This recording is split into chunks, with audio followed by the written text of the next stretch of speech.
नमस्कार सांग मैंने हैप्पी रक्षाबंधन आपण मानक समस्त को मोर देखु मुझे राखी पूर्णिमा गोटे स्पेशल पिठा करने को जाऊँगी एपटर मुझे ताल को काढ़ी नहीं काढ़ी आण को गरम करने की रखी आज मत से पिठा बसई देनी गैस रे आणटा जमी गरम हम गरम हो सारा लुण आ चीनी पकईले पकई सारापर से भलसे गरम हो जाए ना गरम फुटी आसला तापर आम सुजी पकईवा सुजीटा को भल भाव आम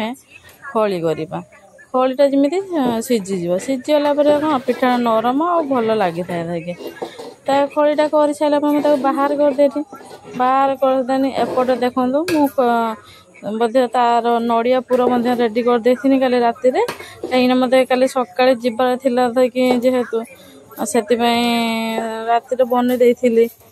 दे सारा देखो तापर से आण मोर टे अल्प ठंडा हो ठंडा हो सारापर हाथ भल भाव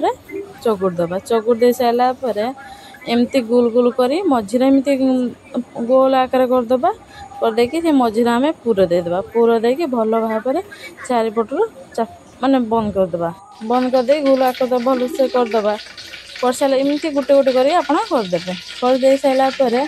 तापर आम कढ़े किसी तेल देवा तेल दे सारापर तेलटा आम गरम हो सारापर गोटे गोटे करके पकईवा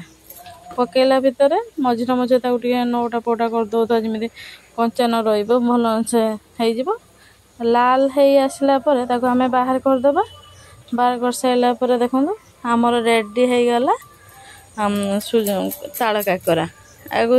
अधे लोक माने ताल आम पकई बोले ताल काकरा कहते मोर तो आज राखी पूर्णिमार आम तो मुझे पिठा बनई आपण घरे कि पिठा बनई निश्चय कहतु आमती ताल भी कने बहुत भल लगे धरिकी ताल फेवरटा ना भल लगी था आपण मान घर कि पिठा आज बनई निश्चय कहतु